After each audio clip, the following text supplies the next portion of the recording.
Good evening and welcome to the Orville Rewatch podcast show, whatever we call it today. And we are going to be looking at Orville Season 3, Episode 1. Who's ready for this? Dave, are you ready? Yeah. I love the enthusiasm, Dave. Keep it up. All right, anyway. Happy New Year to everybody out there. This is our first podcast of 2025. Well, at least this series. I think you've done a couple since the new year started. I'm not sure if this might be the first Live Long podcast back. Are we kicking it in? All right. Fair enough. I believe so, yeah. And who better to celebrate this achievement, this glory to the house of LLAP, but to hang out with our resident mustache expert, that of course is Kevin Millard. Who better than me? I'm always so excited for everything. You are. I know you are. Exactly. Speaking of excited, I'm excited to have him here. That of course is producer extraordinaire, Dave Mater. I'm happy to be here, Jody. It's another year and another season of the Orville. It is.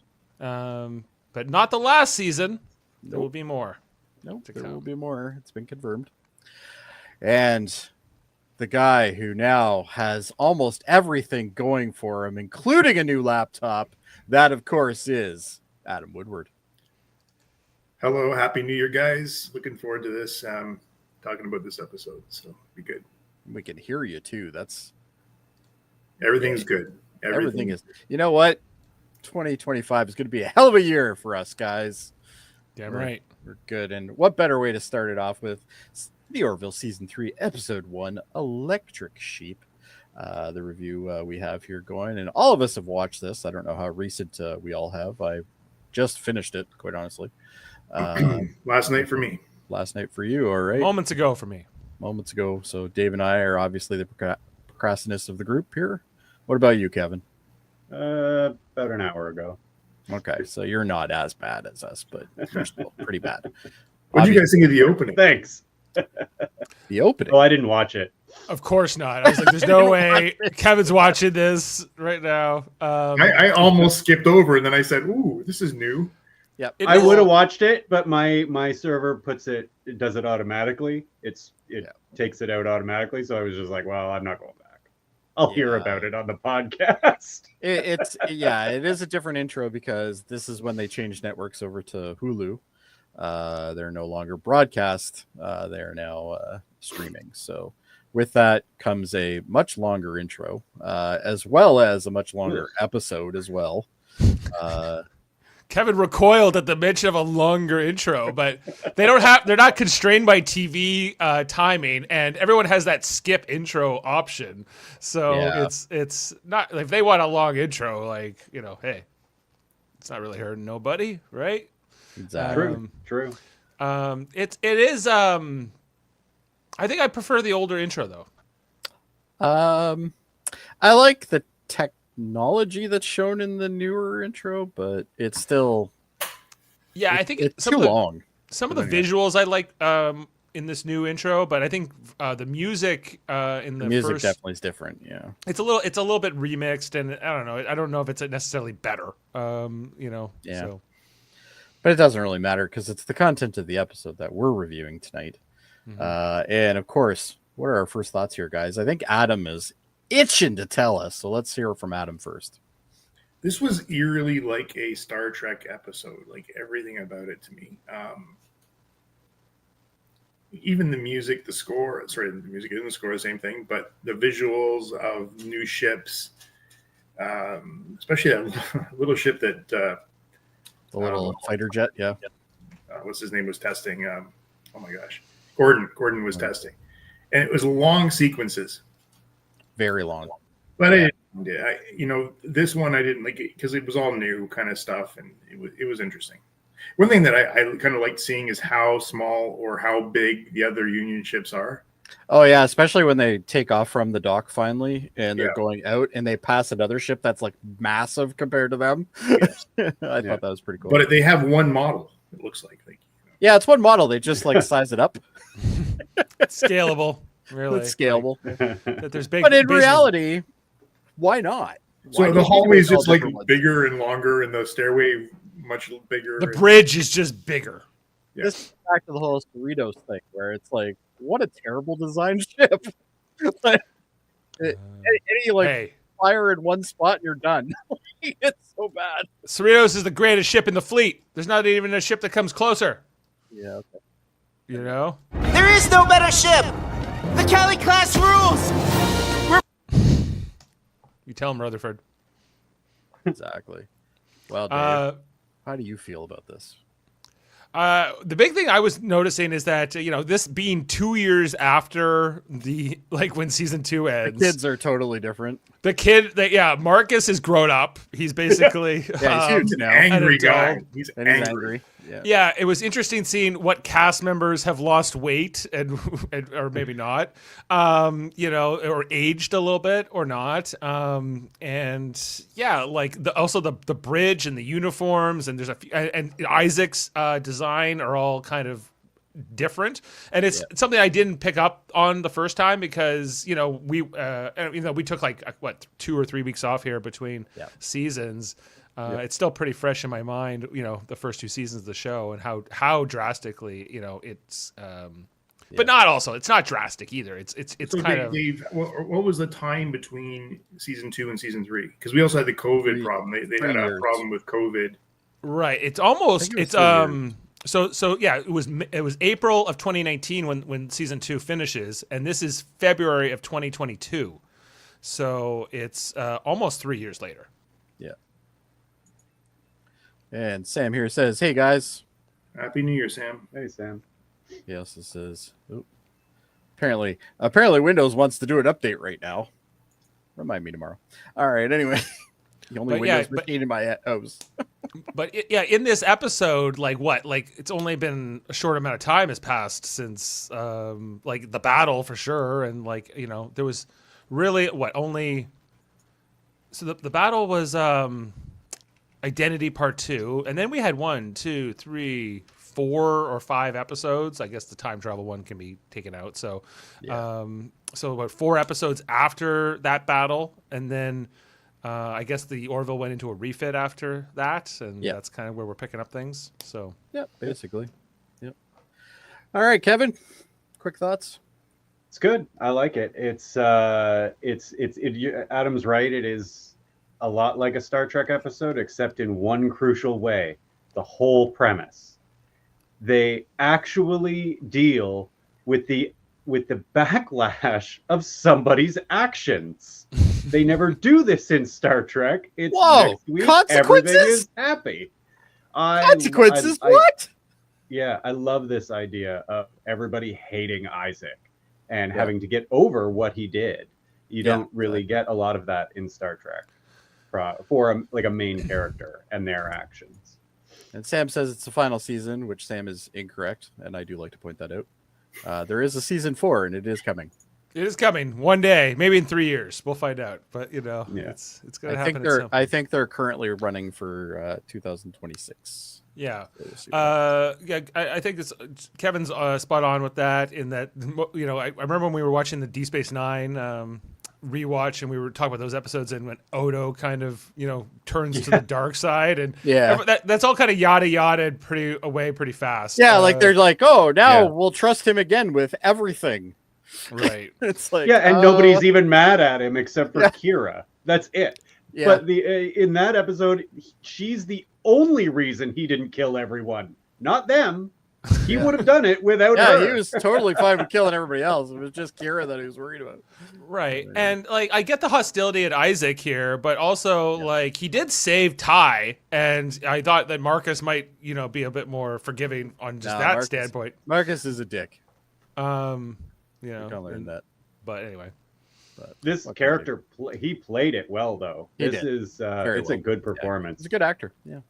Yeah, he had many years to grow up. And, he had 3 years to. He had 3 years to practice that one. Yeah, they sent him to acting school in between. Yeah, they're like, we need you to be angry and not be as short. He's like, I've been ready. You do those 2 things. He's like, yeah, okay. Send me a coach. I'm ready. Like his conversation with Burke at the table is really, really heartfelt. It's really good. It is very good. A great performance. Yeah. All right. Well, shall we get into it, boys? Mm-hmm. All right.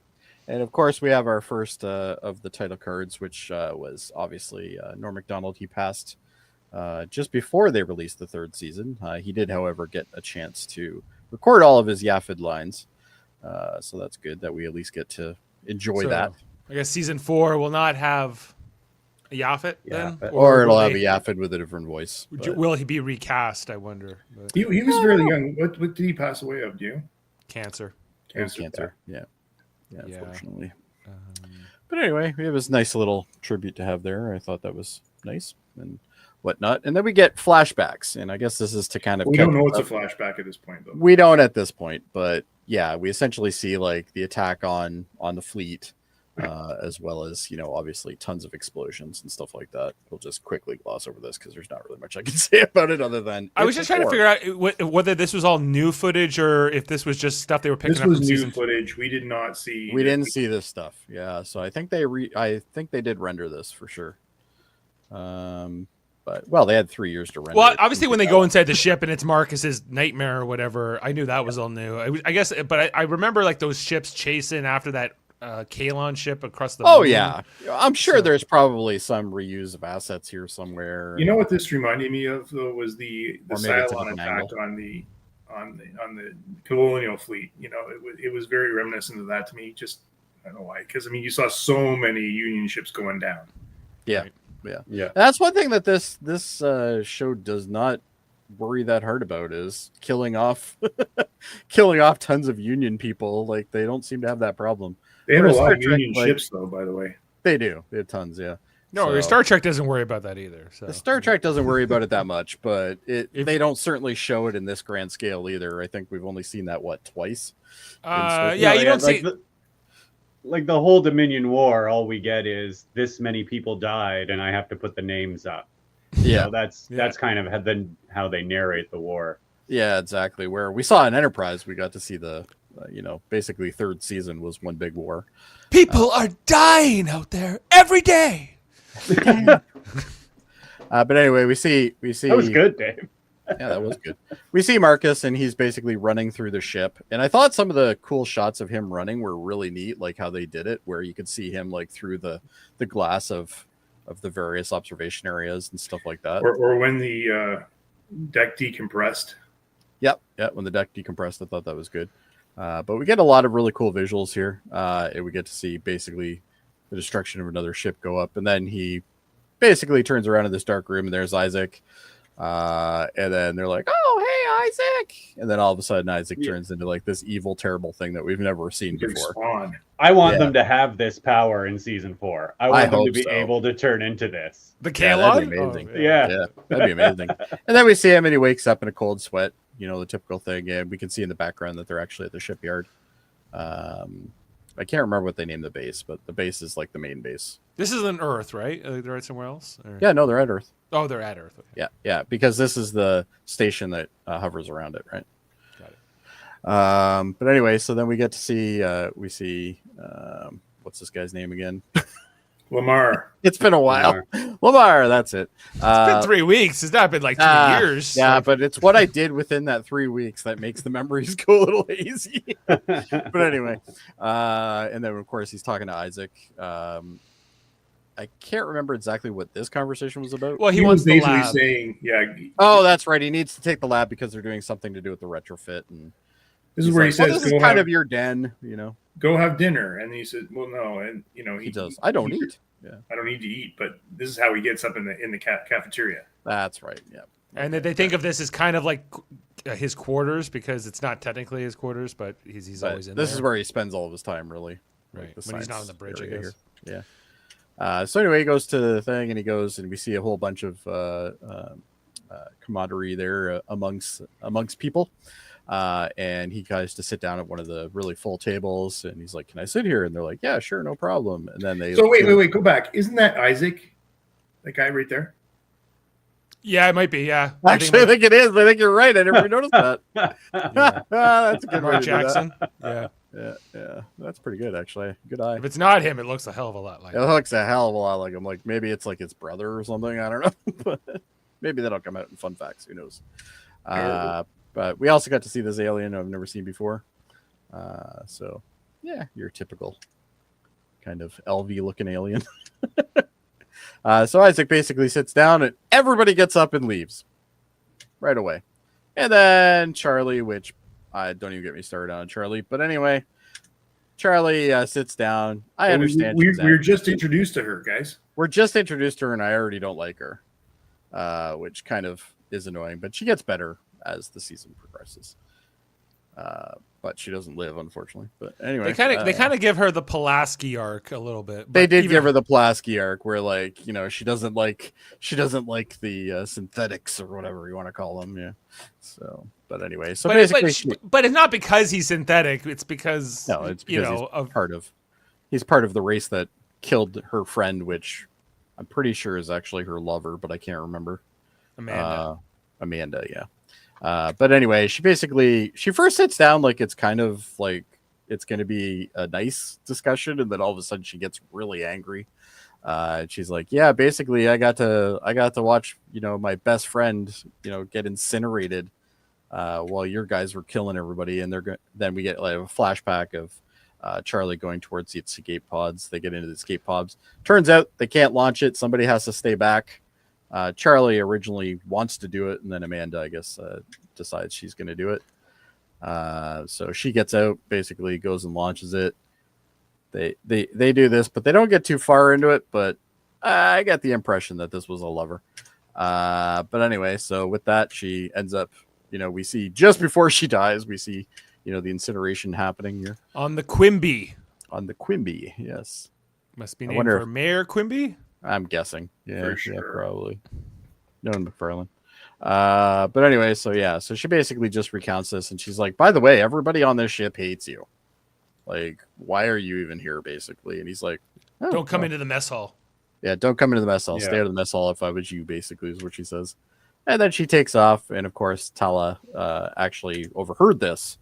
And as the security officer, she's a little disgruntled about that. He ends up returning back to the thing, and that's when we see the graffiti all over the panels, which says murderer. At this point, we then get an external shot where we see them basically retrofitting some panels and stuff. Oh yeah, sorry, there was credits in between there. I guess that was kind of a jump. I liked in this episode too, Yaphet and the suit other guy, the like bubble face guy in the suit. That was nice. I thought that looked hilarious. Yeah, we get our title card. We see an external shot where the engineering people are changing out a panel, or they're opening a panel to access something else underneath the panel. They don't really make it clear in there. Later on they do, but right now they don't. And then we, of course, see everybody on the bridge.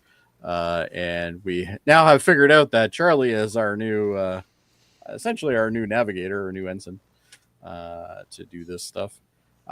This is when they receive a message from Tala saying, you know, I need you to come down to the science lab or whatever it's called, because there's something here. So they go down, and she's like, yeah, no, this isn't cool. And somehow I missed the part where they show them that, but they showed them the graffiti. And what was the reason why she got called in? Because Tala had heard the conversation. Oh, that's right. Because Tala was the one who. So she's like kind of the prime suspect at the moment. She's now the prime, yeah. And she's like, nope, that wasn't me. I didn't do it. And coincidentally, like the camera was turned off because there was work being done in the lab, and yeah. So they couldn't see who did it. Marcus is smarter than anybody gave him credit for. Yeah, indeed. Yeah. But basically, Charlie's like, yeah, no, I don't like them. And Mercer's like, but what was interesting here is that you have a problem on your ship, Captain. Yeah. And it was like he had no idea, and the first officer, Kelly, had no idea either. Well, I didn't get the impression that they had no idea, because he instantly says right after that, he goes, I didn't know if this was going to be a mistake to resurrect him or not. Well, I think that he had an inkling, but he clearly doesn't know the. Well, I don't think anybody's ballsy enough to tell him, I guess, is probably the scale of the issue. But basically, obviously, so it makes these two get a little antsy in the pantsies. But anyway, so we get in more external shots, and this is where we get to see them still doing more maintenance work on it. They're retrofitting. They're not telling us exactly what they're doing, but they're retrofitting the ship, obviously, to make the defense better and stuff. And at this point, they remove the panel. We see Lamar talking about how he like wants to get this done, blah blah blah, and this is where you get to see Yaphet in the suit, which I thought was fantastic, especially considering they put his big ass mouth like right there. Yeah, he finally has legs. Yeah, and arms. Yeah, we've got the lateral array. And I love this bubble-headed guy almost as much as Dan. Like, yeah, he's not Dan, but he's close. He's like, I don't know, what would be Dan's younger brother. I love the choice of having everybody but us understand him too, like having to infer everything he's said. Yeah, everything has to be captioned. Yeah. We get so funny. I like later on when you see Yaphet getting out of the suit, and he kind of like oozes out of the suit. I thought that was pretty cool. Yeah. Yeah.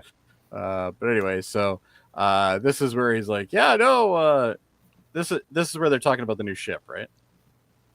Mm-hmm. He's what they're doing, what they're changing. Yeah, he's about to do the trial of the ship. Now, I have some problems with this, okay? And we'll get into that shortly. But basically, we get to see, this huge, long, massive thing about him flying around the ship. A fighter shuttle. This fighter shuttle. This is a new version of it. The thing I thought was interesting is the engines are kind of like in line now. They're not like above and below. They're actually like one and then the other, which I'm not totally sure how that would work, but whatever. It's science fiction. Who cares? But basically, he's flying around this thing. He brings it in. And this is where we find out that he knows Burke as well. Like, he's been talking to her. They chat like they're friends. So obviously he knows her for at least, I guess he's been serving with her for a little while. But basically she's like, yeah, that's a pretty sexy ship. He's like, yeah, you're damn right, it's a sexy ship. And she's like, yeah, well, I also don't like I don't like Isaac. He says, he brings it up to her. He says, like, I don't talk about this a lot, but I also have a lot of bad feelings with Isaac too, right? Do you believe him? You always wonder about Gordon if he's just trying to get laid. Well, that's a good point. That is a good point. I don't now know. That you've said that, I'm now really questioning this whole scene. The way he plays it, I thought that too, but the way he plays it, it seems like he believes it anyway. Like, I did not think that at all, and I think he was sincere. Yeah, I thought he was sincere. But. Although, the line comes earlier where they're like, hey, we're doing all these repairs on the ship. Lamar's been working every night this week. Why don't you take him out and get him drunk tonight, Gordon? He goes, oh, that comes just after this, I think. Is that an order? Well, he's like, that's an order I can follow, or something. I love my job, sir. I love my job, sir. Yeah. But anyway, we see Isaac, and I can't remember her name, but she's kind of she was originally with Lamar, and now she's not. Lamar's with some pointy porcupine lady, but I guess he's a player. But anyway, he says like he's already made the efficiency like 53% better in the engine, so they can go faster now. And she's like, oh, that's pretty impressive. So obviously she's okay with him, at least enough that she's being professional. And this is when we see Claire and Ty, right? Ty? Mm-hmm. Claire and Ty, they come in. And basically, they're like, yeah, can we talk to you, Isaac? And he's like, yeah, I guess. And the other one disappears. I can't remember her name. But anyway, we get these. And basically, they're like checking in on him, basically. I guess she kind of got word that murder was written across. Turns out it's her son. But anyway, spoiler alert. Other son. This son's more cool. This one's more cool, and also he's still smaller, which means he can probably still fit into vents pretty good. So who knows? Maybe it was an inside job. Who knows? But anyway, so we see more external shots of them, and this is where Gordon is going to test out this new starship, and they're going to have Charlie do a bunch of drones. And she's going to fly them around remotely and try to evade him as well as try to get shots on him. So I have a problem here, guys. And I'm going to tell you what my problem is. Why are you live firing around a fucking a base? Language. But you know what I mean? Like, it was this scene that was my first F-bomb of the year, Dave. Just so you know. I doubt that. The first one on air. Right. Won't be the last. Yeah, no. Done probably about 10 of them today, even. But anyway. But yeah, why is he live firing? And you see him, and he's really close to the Orville. Like, he's really close. and he's flying around, and these drones are flying around. They're shooting back and forth at each other, and it's like, you guys are using live rounds, and like you're right beside like a Union base, basically. Well, it's a shipyard anyway, but yeah, I have a problem with that. Does anybody else have a problem with that? No. Okay. Because I thought that I figured that. Well, I guess it was live ammunition or whatever. Well, yeah, because we saw the drones getting blown up. I imagine the drones' ammunition was not live, though. I would hope not. It would, because they were be weird. Like yeah.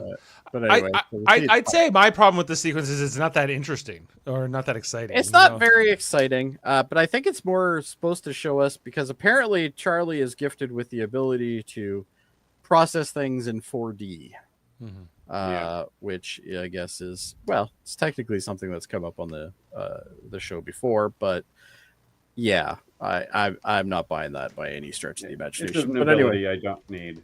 Yeah, it's also one that we don't really use, but apparently it turns out it's useful later on. So it was obviously a useful trait for a plot device. But we get a lot of cool external shots, even though it is kind of boring. I'm with Dave on this one.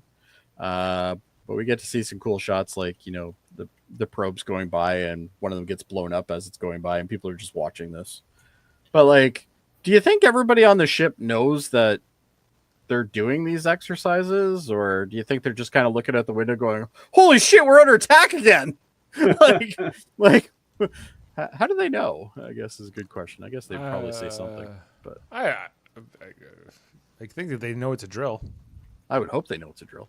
I do think the ship design's pretty neat. I think the scale is a little off, but what can you do? But anyway, it's an interesting looking thing. It looks fatter when it's in space than when it's in the dock, though. I don't know if you guys have noticed that.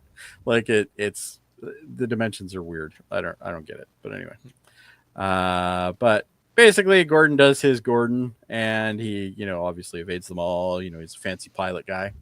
But as I said, and as I think Dave said as well, this is boring and it's long. It's a little long for me, yeah. and like I don't know. Like I think I'm more interested in like the context of the crew and what's going on there than this stuff. Yeah, at this particular point. Absolutely, yeah. I don't need to see another a rendition of the fact that Gordon can fly a ship really neat. It's like, yeah, great. But anyway, so they're looking at this thing, and they've figured out, based on DNA, who did this. Now, I got a problem with this as well. How are they getting DNA from the paint? Was it the DNA, or was it like somehow they figured out he used the code or something? It was he used the code. They figured out his code. Oh, was it the code? Okay. She mentions the DNA, though, that they used a DNA scrubber or something. Like she couldn't lift DNA from it. Oh, okay. That's where I must have heard it. So again, he's a pretty crafty criminal, this Marcus. Criminal, yeah. So anyway, but basically she's like, yeah, by the way, yeah, it was that kid who's not a kid anymore. He's pretty tall. Probably could beat me up. Well, this is where you really see the kid's anger, and this is a bit surprising. And he is a great actor. I have to give the kid credit. Like he's probably the most emotional out of everybody in this episode that actually does it right, in my opinion. Like when we see like even Burke, when she's getting emotional, it's not really that emotional. But he really steps onto it. Like he does a great job. But basically Claire's like, why did you do this? Why do you hate him? And everybody's just kind of staring at him like, are you going to tell us what's going on here or what? And she's I can't remember exactly what she said, but she was really pissed off at him and said something along the line, and he just like led into her. Well, she was mad at that. Not so much like she's like he's mad that she blindly forgave him, and he's mad that but she's like, I haven't, and it's not that it's more complicated than that. Yeah. But he's like, Marcus is like, he killed thousands of people, and I wrote something on a wall, and I'm in trouble. Like, which is true when you think about it. It's like, yeah, he wrote murder on a console. Give him a soapy sponge and move on. But yeah, he's not wrong. Isaac's people killed thousands. Isaac's people did. Yeah, Isaac didn't, but I guess Isaac. I guess he kind of blames Isaac though for the cause of it. Right, but isn't that's the issue at hand, right? Is that he's getting blamed for I think he's guilty of certain things for sure, but he's not guilty of everything here. No. And he is the one who saved them, and he's the one who turned on his own people. And I think that's getting pretty overlooked by a lot of these characters. Nobody seems to acknowledge that. They're just like, eh. Only the guy is now not going to be anywhere near his planet. He's an outcast now, obviously. Right. So sometimes I feel like it's dialed up a little high, but I get that but also I like it because I think that there would be these conflicting emotions around the whole thing. So it's also we got to remember it's still fresh too. This is only like a month later. Yeah, basically a month, 2 months later. Yeah, I guess I kind of wish this episode had come right after the battle in season 2, right? That's where I feel so it feels a little later, but people have had time to process it too, so you can kind of look at it from that standpoint. You know what this episode again, when you take a look at the Battle of World 359 and then family, and you saw how people were suffering through that grief and everything that happened, in particular Picard. It reminds me of that a little bit. But the one thing that kind of bugged me about this was Captain Mercer just kept saying, well, he could help us defeat the Kaelon in the end. He knows more about them than anybody. And that was sort of his justification, rather than he's a valued member of the crew. Yeah. But then in this speech later on, he basically said, oh, well, he was a member of a crew. He celebrated our victories. But in the conversation here, or wherever it was, there was 2 times that he talked about him just being able, he's the only one that knows more about the Kaelon than anybody else. Yeah, because one of them is when he's talking with Charlie, and Charlie's like, yeah, well, that doesn't justify keeping him alive. He's as responsible as they are, blah, blah, blah. And it's like, well, he's not technically, but he is, I guess. Can't remember what's going on here.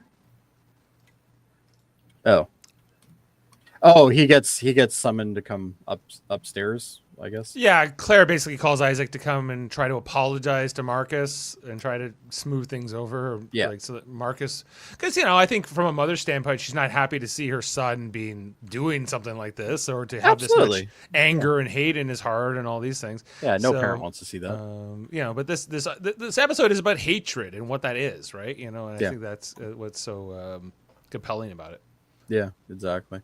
So we see Ty, and he's playing some sort of holographic handheld game, and he's pretty concentrating on it. And his brother which one's? Yeah, Ty's the little one, right? Yeah. And then Marcus is the big one. Yeah. Yep. So Marcus is trying to do his homework and stuff like that, and he's being irritated by his brother, which is kind of what brothers do.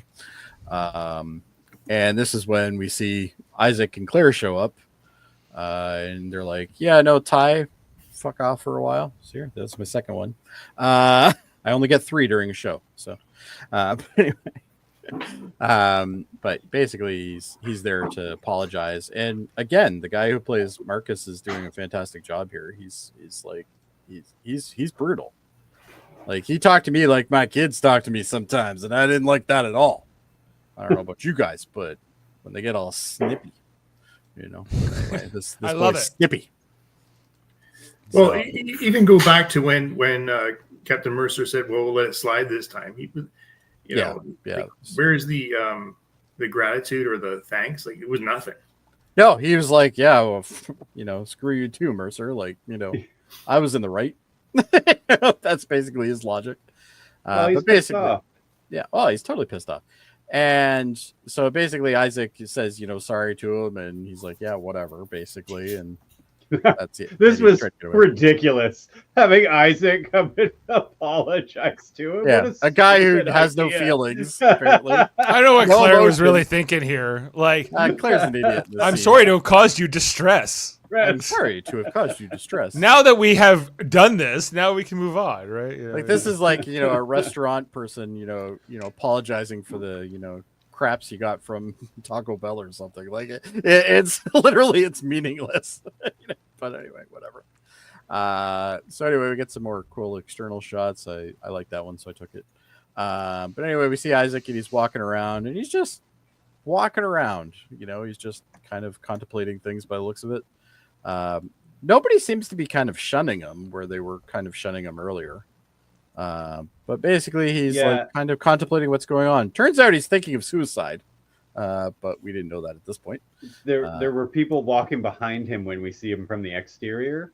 And I feel like they missed an opportunity there to have them look at him. They could have just had him like shun him or something. Yeah, like look in disgust and walk away. Yeah, or just give him the finger behind his back or something. So then we see him back in the science lab thing, and he's basically dictating his final notes. Essentially, he's like, "Well, this is how you can make this efficient. This is how you can make efficient." Yeah. Oh yeah, by the way, by Finn family or whatever. Best wishes for the Finn family. Yeah, best wishes for the Finn family. And then he literally puts his little probies in this thing and he shocks the shit out of himself and kills himself. Or at least that's how we believe has happened. But anyway, we get now the external shot, which I love this shot. They did like a full panning turn shot, which I thought was really cute. Totally not needed, but it was there. So anyway, they're all in the engine room and they're talking about how they've just finished all of the retrofit stuff. And he asks them, did anybody check this thing? And he's like, yeah, I dropped a piece of my goulash cake down there. I just wanted to see if there was any disruption. And it didn't even move the needle. And Mercer's like, thank you for your cake and your... what? Honestly, it's better when you don't understand him. Mine didn't have subtitles. Oh, you didn't understand what he said. Oh, I'm just going by his vibes, right? Oh shit! No, I have the subtitles for it. So you're getting the Chewbacca version where you're getting where you really don't know what he's talking about. I didn't have the subtitles either. I had subtitles. I was like, I don't know. Sometimes I wish he just spoke English, but. But I do like this character. I think he's funny. He's mischievous enough.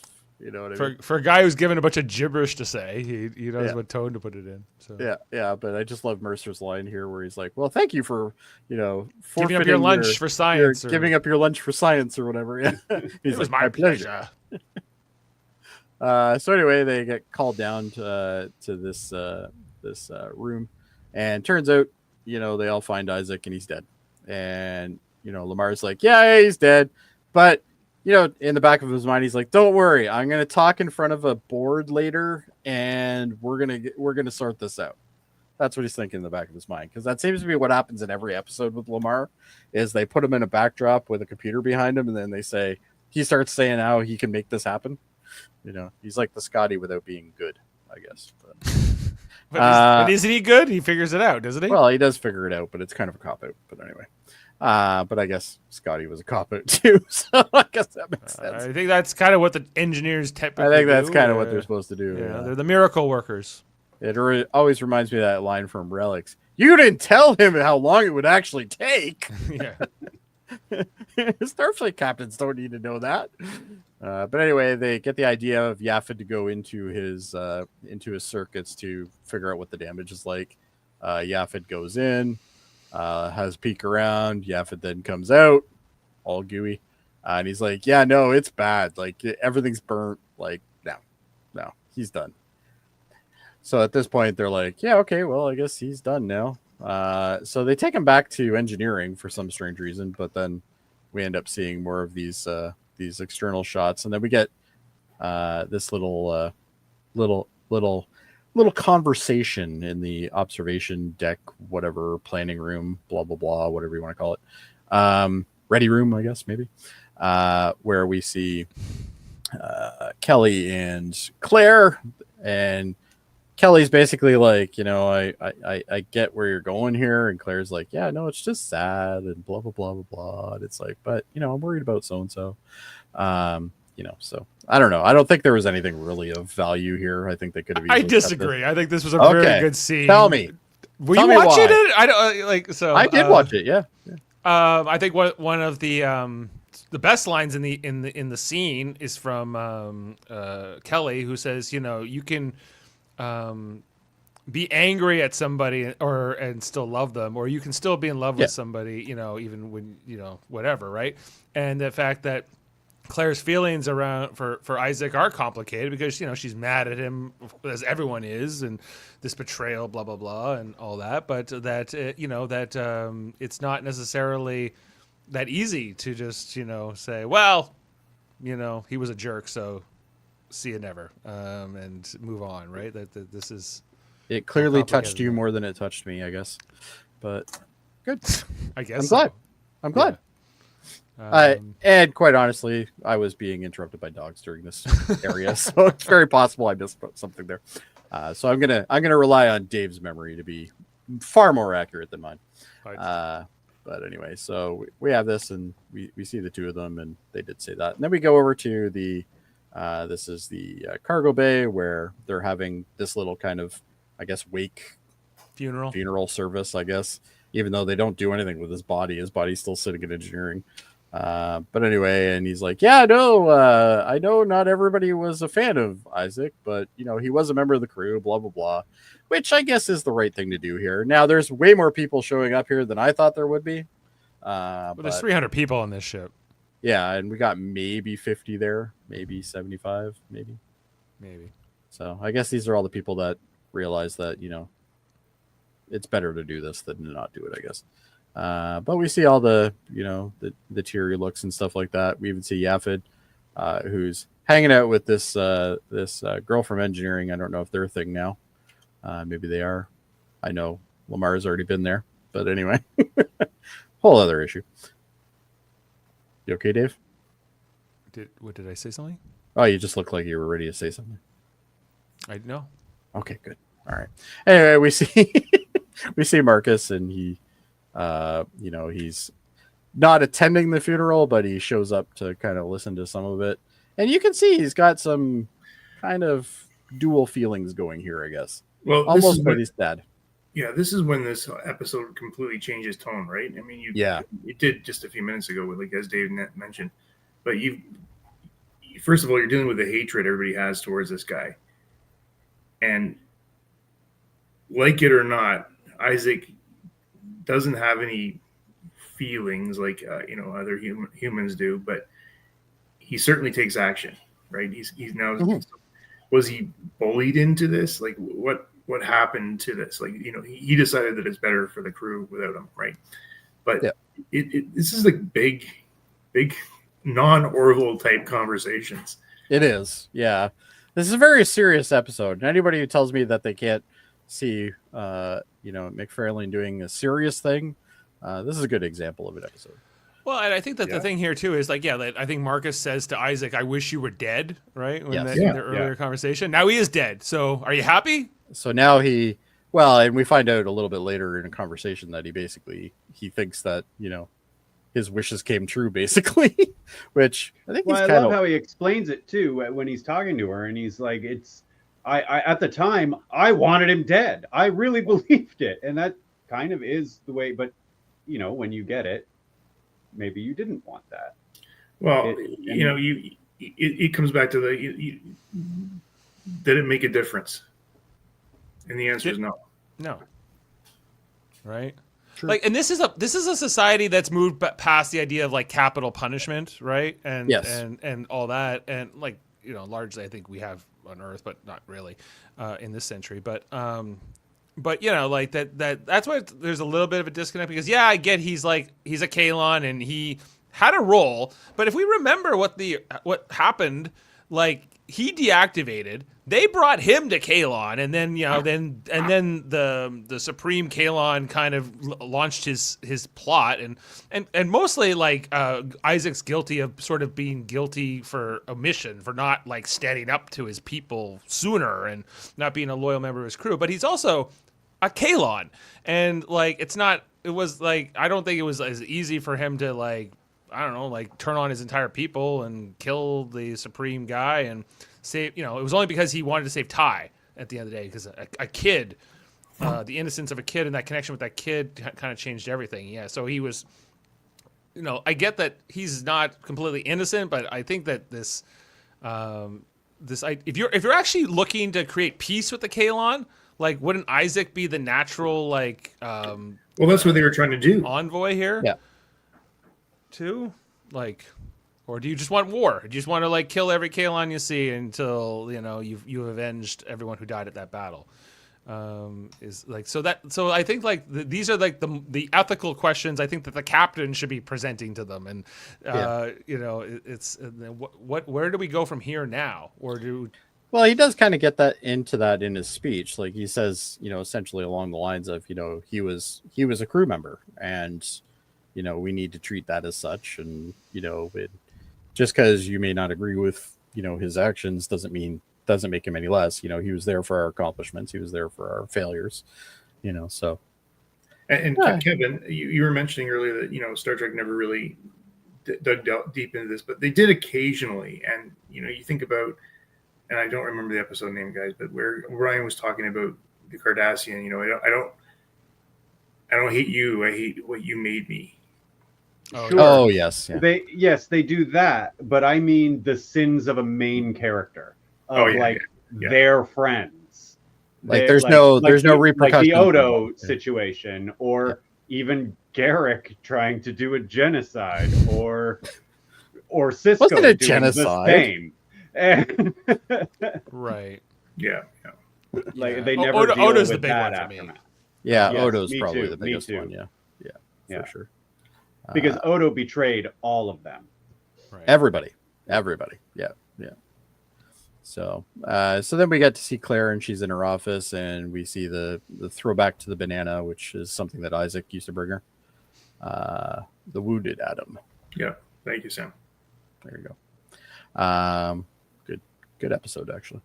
But anyway, we see, obviously she's tearing up over this banana because that reminds her of this, and this is where she kind of does her little walk around, and she goes back to the holosuite thingy. And this is where she finds Ty, and Ty's talking to Isaac.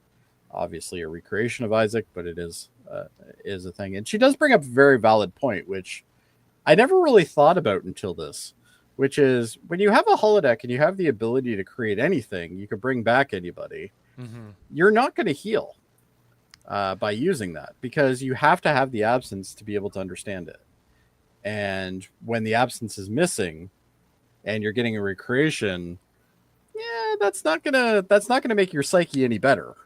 Ty can't be the first person to try this in this universe, right? It seems. But she makes a very valid point. She's like, you can't replace him with this, and it's not the same thing. You're not going to heal.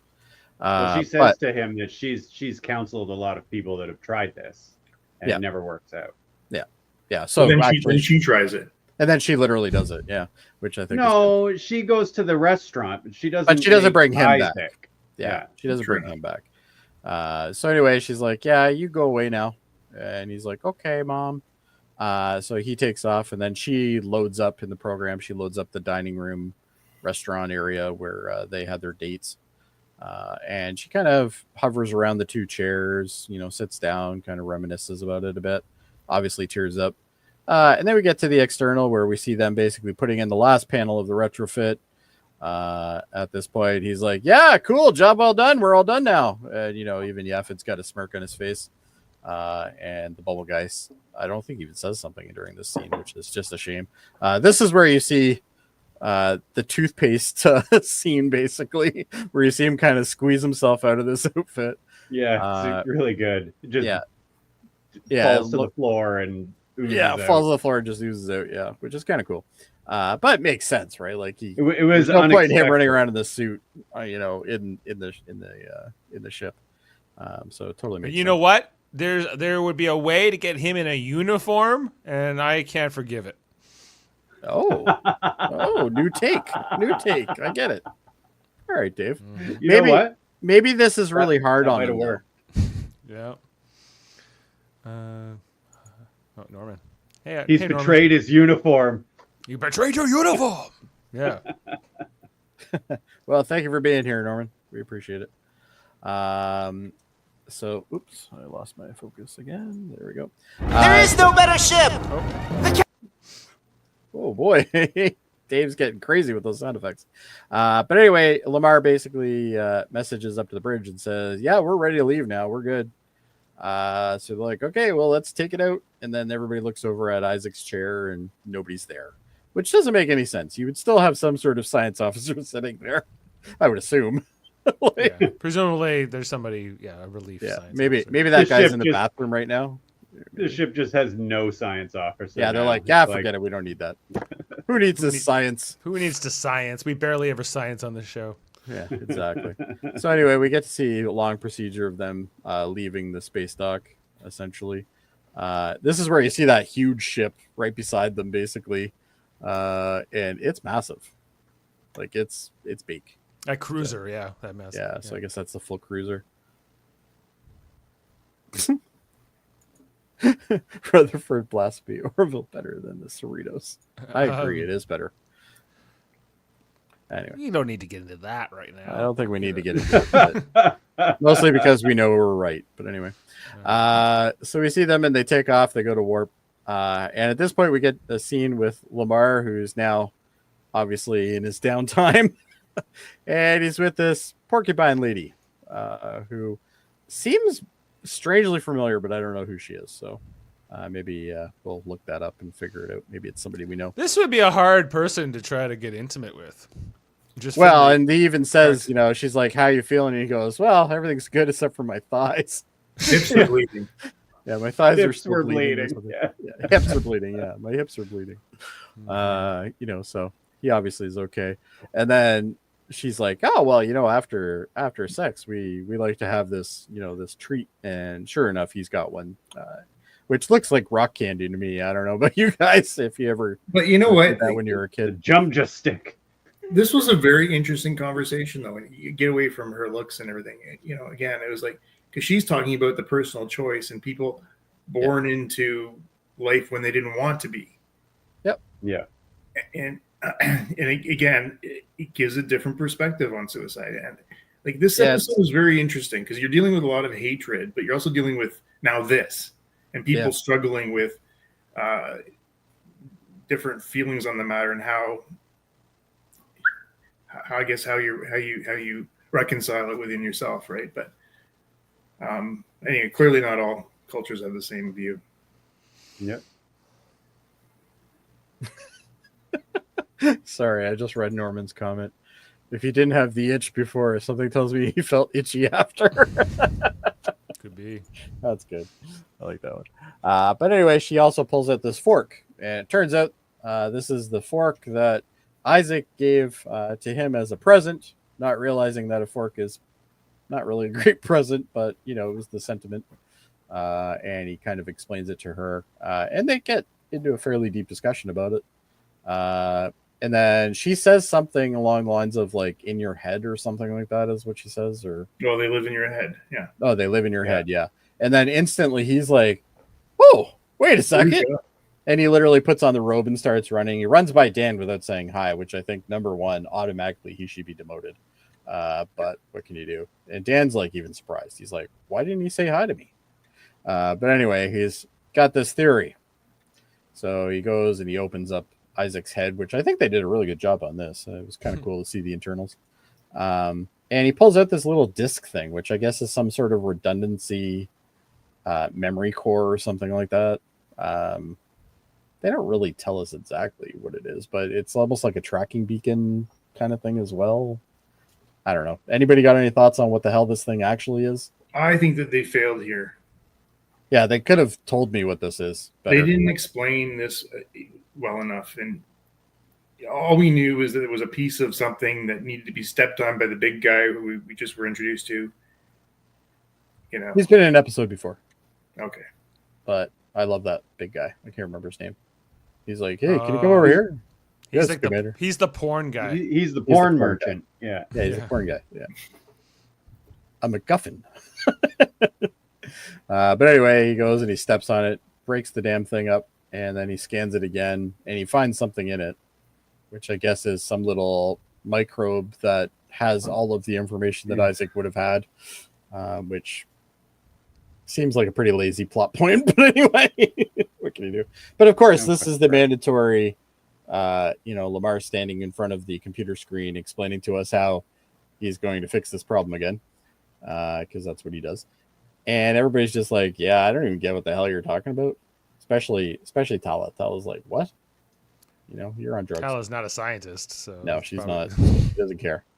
But anyway, they're like, yeah, we're gonna try this, but we need somebody who is good at 4D thought and manipulation and such. And funny enough, there's only one person who doesn't want to do it. So anyway, Mercer's going over and he's like, yeah, do you think you can do this for us? And she's like, you're gonna make him alive again? Don't you guys ever learn? This was very Worf and the Romulan. Yes. Yeah. That's a good point. Yeah, very much. Yeah. But yeah, she's basically like, yeah, no, I'm not gonna do it. Like, I'm against this. I'm not gonna do it. And he's like, well, what if I ordered you? And she's like, no, I don't think so. And blah, blah, blah. And he's like, well, that's really disappointing. And he's like, you wouldn't help it. What if you took the race out of this? Would you have helped then? And, she's still kind of on the grass. He says the only reason, or your condition for helping a fellow crewmate is your feelings at the time. Yeah. And that is supposed to get her to change her mind, and it doesn't. No. Not right away, anyway. But basically, Mercer tries to have this kind of conversation. He tries to understand her, I guess, but he's kind of pissed off at the fact that she won't do it. And she's like, yeah, no, I'm not going to do it. Screw you, basically. And this is when they get attacked. They get attacked by a rogue ship just coming out of warp, and they start trying to shoot at them. Obviously, they go into red alert, and they try to evade this thing. And this thing's huge. I always forget how huge those things are, but they're big. They're big little things. And then there's I like how they get away from this. But they're not going to win in a battle against this thing. They got to. No, there's no way. Even one of these things will take them out. And this thing's firing back and forth at them. They decide they're going to go to this planet. Did you guys want this to be a nebula? I wanted it to be a nebula. I wanted it to be a nebula because that's what it should have been. But I thought this was done way better than the Isaac brain stuff. Like this. Yes. This I like. Yes. Yeah. Totally get this. I enjoyed this part. Yeah. But basically this thing, they're going to go down into the atmosphere of this thing and then pull the old submarine trick. They spent a lot of money on CGI in this episode. Well, Hulu money, right? They got all the Hulu money now. They're like, hey, streamers are paying for this now.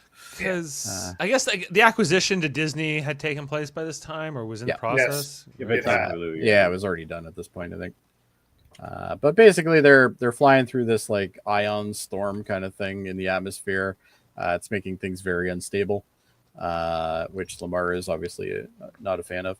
And at this point, they're like, yeah, no, we got to find a way to deal with this. And he says, okay, well, he tells Bortus, which this is the first time we even see Bortus do anything.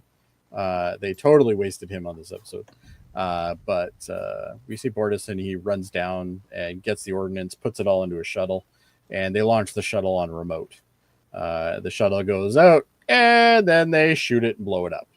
And this is supposed to basically tell the smart guys that are outside of this storm that didn't follow them in that, they blew up in the storm.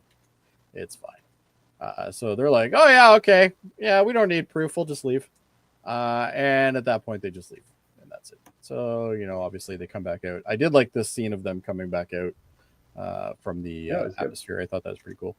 But anyway, at this point, Lamar calls up and he's like, yeah, no, we're gonna totally lose this. We can't do it. We really need somebody to do this. And obviously Mercer's like, so Ensign Burke, you want to do this? Even though he knows she's not going to say yes. And she's like, no, I'm not going to follow that order. He's like, okay, you're relieved. And Tala's like, ooh, snarky. And it's kind of cool. Again, you get to see a different side of Mercer. Yeah, this is the tough asshole Mercer. Captain. This is him making the tough choice, and it is a tough choice because you don't want to force somebody to do something they don't want to do. Obviously, if you're going to be in command, you're going to be doing that. You're going to have to. Yeah. There's no way around it. You got to do it. And that's part of being in the chair, as they say. Kind of like Kirk from a recent what was it? A radio theater, I believe that something happened recently. Star Trek Radio Theater. Yes. There was a line in that I think that said, you got to take the risk if you're going to sit in that chair. You know, Kirk does say that. Yep, very true. So I can't remember who played Kirk in the radio theater, but Davin did. He was exceptional. It was great. Unforgettable, really. Unforgettable. Exactly. So anyway, we see Charlie, and Charlie's down in the mess hall, and she's drinking. And this is when Marcus comes in, and Marcus is like, "This is as I can't remember who said it. I think it was Adam that said it. You know, this is a phenomenal scene. I think, just the two of them sitting down and talking, and both of them are angry. Both of them are very angry, but both of them understand where they're coming from and how they could be in the wrong as well, right? So it's like, you know, he's like, yeah, I hated him. I wanted him dead. But you know what? It comes back to later on. I think it was Mercer who said, "Who do you think you are? Do you have the one, you know, the monopoly on grief?" Because I did like that line. Even here, like the way she sort of, you know, you're too young for this kid to feel this way. But yeah. So she's like minimizing his grief. Yeah. Mm-hmm. You know, I don't. And think he gets angry with her for that, which I think is pretty neat too. Yeah. Just the whole conversation gets really. This is a very great awkward. conversation. It is between the two of them. Yeah.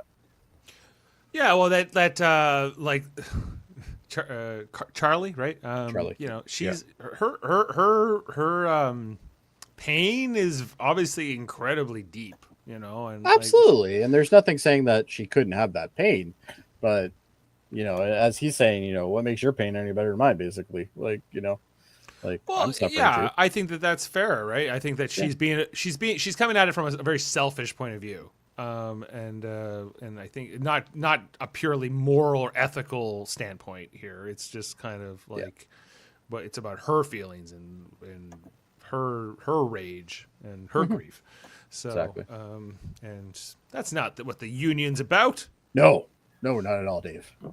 But basically, they kind of see eye to eye, and then at this point, we see what we think is, I guess, the internals of Isaac's head. I guess they're doing this very hacker kind of thing, you know, where they stream down tubes and stuff, right? But basically, I guess this is where they kind of go into his consciousness, and she turns out she's doing it because, you know, Marcus hit a nerve with her.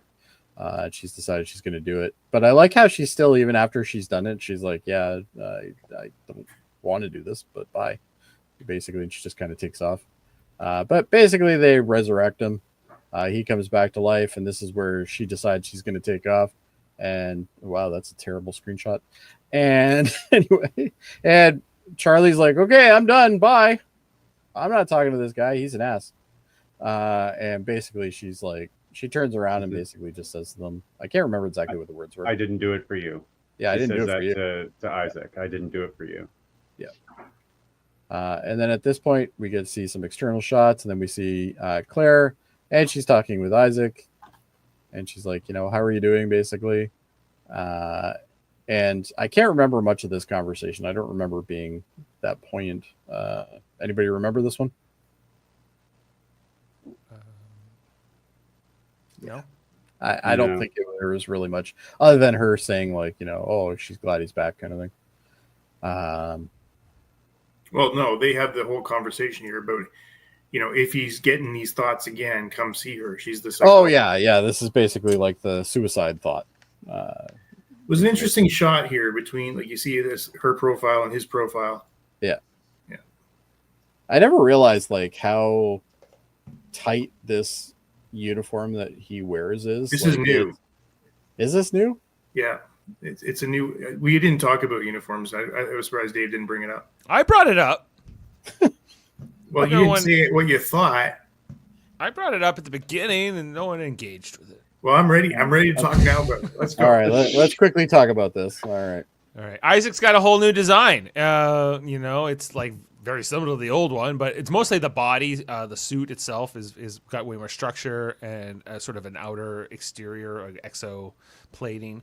Yeah, they're trying to give him more of an android look rather than the, you know, like Mark Johnson. A guy in a suit, which is what he used to feel like, right? Yeah. And he's a little bit more convincing because I even when it was that whole identity part 1 and 2 from the previous season, and you can like often see these guys breathing in the suits, you know, and you're like, Right, they're androids, But so I feel like this was a good upgrade in the design. And what do you think of the Union uniform? It's very similar, of course, to where we left things, but there's more like blackness, I guess, in like the necklines and like because they were at the end of season 2, they were starting to like add all this texture to the garment, and you can even see in the screenshot, you can see the texture and stuff. Yeah, that was already in place, but if you go back to like Ed's uniform in particular, you see it's almost like a gray between not Claire's uniform because it's the medical version, right? But like you want to go to somebody like Charlie's even there. There's underneath the epaulette. There's a new. Yeah. There you go. Yeah. Underneath the epaulette, there's like this like the yoking or whatever you call that. Like that black. There you go. That's a great shot. Yeah. So that's different, and I think it actually it stands to make the epaulettes pop more. So I think that's good. That's how I feel about this conversation right now. All right. Anyway, I like the uniform now. I think that does a good job of defining. But Dave's right. Dave's completely right, even though I don't want to admit it, but he is. I like this. It's still not my favorite sci-fi uniform, but it's pretty good. I think it's all right. Yeah. It reminds me almost like the formal outfits from Starship Troopers. When they had like the formal one on, it kind of reminds me of that a little. But anyway. All right. So where are we now? Okay, we're over here somewhere. Yeah. So basically, he leaves. So that conversation again. Do you guys think that landed? Like he's going to do what he wants. He's going to do it anyway because he is without emotion. Like he's without sympathy, he's without any of those things. So it's like, he can do whatever. I think she should have ordered him. Oh, that's an interesting theory. Should have ordered him after. Consider it an order to come to me if you're having these thoughts again. Yeah. And then we see Marcus, and Marcus decides he's going to go. I think his intention is to go talk to Isaac, but he just kind of like watches Isaac work, and Isaac doesn't notice he's there, and he just kind of smiles a little, like, I'm kind of glad he's back. And then that's the episode. That's it. It's a long episode. It has a runtime, I think, of an hour and 6 minutes or something. But anyway, you know what? Just because I might have been bored during some of the scenes in this doesn't mean that there isn't some fun to be had here, guys. That's right. Do you know what time it is, Dave? What time is it, Jody? Oh, Dave, let me tell you once I find the thing. It is. I can't even find it anymore. Where did it go? It'd be under media assets. Oh, there it is. Under media assets. It's Fun Facts with Adam. All right. Always gets me going. Okay, guys, we got some fun facts tonight. So this episode refers to Do Androids Dream of Electric Sheep? It was a novel by Philip K. Dick. Blade Runner. That was the basis for Blade Runner. Mm-hmm. In the context, it refers to Isaac continued to better understand humanity. So, the strategy of diving deep into the gas giant to escape a superior pursuer previously appeared in Deep Space Nine episode Starship Down, which also used submarine metaphors like in this episode. There you go. This episode is dedicated to Norm Macdonald, as you said, who died in September 21 and played Yaphet. He did finish recording all the material for the third season, so he will still live with them in this season, which is great. Yeah, I was just so they started shooting the season like at the beginning of 2020 or maybe later in 2019, and then they had to shut it down. Yes, when they were halfway down the season. Yeah. So it'd be interesting to see when we get to that halfway point, and or that and then they tried to come back in the following January, and then they got shut down again. When there was another surge. Remember the pandemic, guys? Remember all that? Oh, do I ever? Unfortunately. Do. Yeah. The show has undergone visual overhaul since the previous season. Introduced here are modified uniforms that are spruced up, and a spruced up exterior of the ship. Most notably, as we discussed, Isaac's design has been modified to appear more robotic. While the modifications to the ship are explained in the story of a retrofit, following the battle with the Kalon. No explanation is given for the change in Isaac's appearance. I think we just go with it. Retcon. Yeah. It's fine. This introduces the new character, Charlie Burke.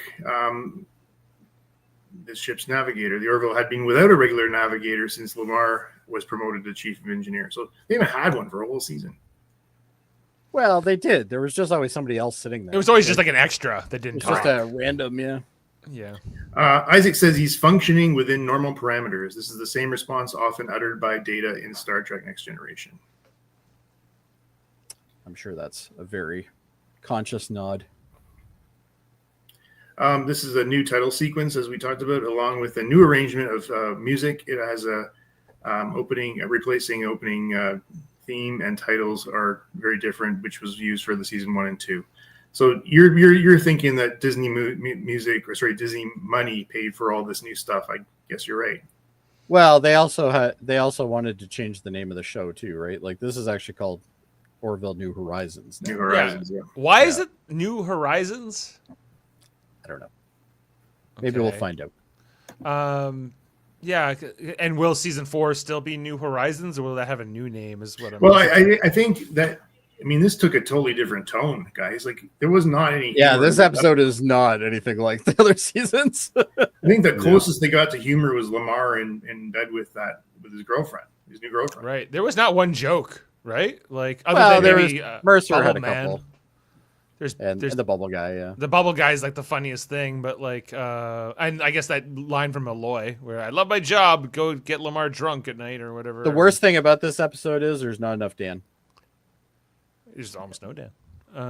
There's like one scene with Dan. Other episodes in this season are funny, right? Or is it every episode that's kind of serious? I can't remember anymore. They do get a little bit funnier, yeah, for sure. But it's a big change in tone. So but they really go Star Trek.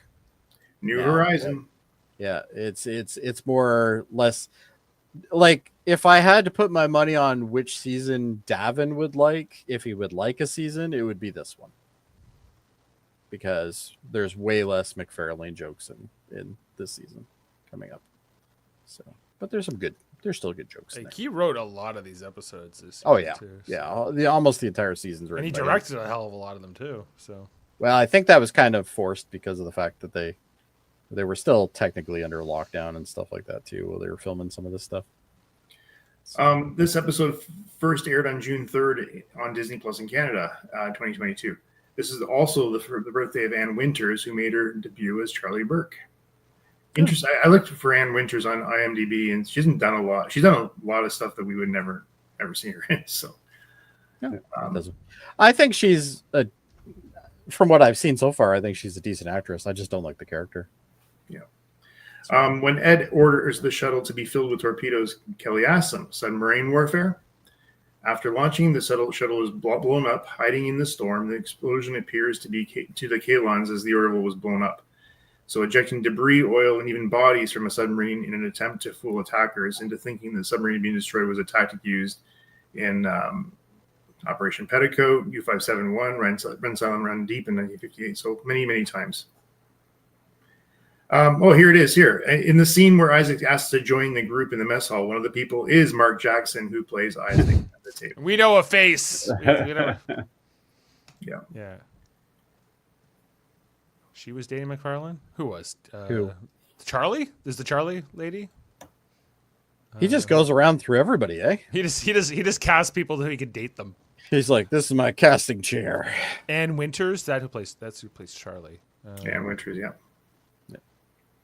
And I guess I'll leave it there, guys. That was alrighty. Well, thank you very much. But you know what? We still have one more task to do, gentlemen. That, of course, is ratings. What do we feel about this? I'm going to go with Adam first. So at the end of it, we don't have a resolution on anything. I mean, he's back. Isaac's back. People still feel the way they feel, I'm sure. Mm-hmm. But they also have it was a very interesting episode because you had the hatred towards Isaac, but then the suicide. So then, you got that questioning going on. It was a very dark episode. Mm-hmm. I'm going to still rate this as 8.5. I enjoyed it, but it's not Orville at this point. It's changed. It's a different Orville. Yeah, for sure. I think if every episode was like this, maybe, but like, you know, I'll see how the rest of the season goes. I remember feeling pretty positive about the season overall. The season's a good season. No, season's a good season. I'm not dissing this. I liked it. I'm just saying no, it's not what we're used to. It's and I think Norman just said it in the comments. I think he said something along the lines of like, you know, let me see if I can find it here. Yeah, it's not season one. It's not season one humor for the most part, which is true. If you were shot off by season one, you would probably enjoy season 3 more. But what can you do? But anyway, Dave, dying to know what you were thinking. I think this episode's really good, although there's a few parts in it that, like that whole thing where they're testing the new shuttle and they're fighting the drones. I could have done with or at least a shorter version of that scene. Well, and there's no payoff either. It's just like we get to see this, and it's like, but there's no scene or anything where they have to use this thing later, or like maybe there is. I think that's really just to establish that Charlie is like this amazing, like 4-dimensional thinker. I guess that I didn't feel. I agree with you, Dave. I didn't get that at all. So, yeah, was she amazing? She had 3 ships. Gordon had 1. She had 4. She had 4. 4. Yeah. And Gordon shot down every one of them, never got hit. She's not amazing. I was considering like amazing. Is it like Gordon's supposed to be one of the greatest pilots, right? And so he would have to be able to think in these. He's one of the top pilots, yeah. Yeah, so is she a better pilot than him? I guess. Obviously not. Maybe, well, yeah. I guess that stands to say that probably not. Yeah. So all that's I think my feeling is 9. I feel like this is a 9. Right. Yeah. Right. That was me hitting that button wrong again. All right, 9. All right, Kevin. I would also give this a 9. It's surprising. It is very different, but it shows that the Orville can be good without the jokes too. Like it's good. It's really good. Yeah, it's a good episode. I think the pacing's bad.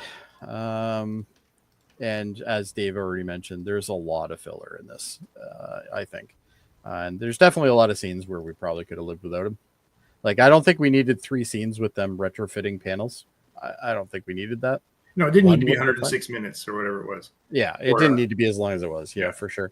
I'm going to give this, I'm going to be the bad guy today. I'm going to give this an 8. I'm going to be the lowest one. Yeah. You know what? One thing I would have loved to see, and it would have made for me a little more fun, was when Lamar was having, after that, you know, the bedroom talking. If he had little marks on his body, you know, we presume he does on his hips. We just didn't see them. No, but his whole body. It would have been great. It would have been great if, as he was running with his like thing, like he was bleeding on the ground as he was running. That would have been amazing. That could have been a Dan line. What's up with his legs? What's up with his leg? Wow, what happened to your hips?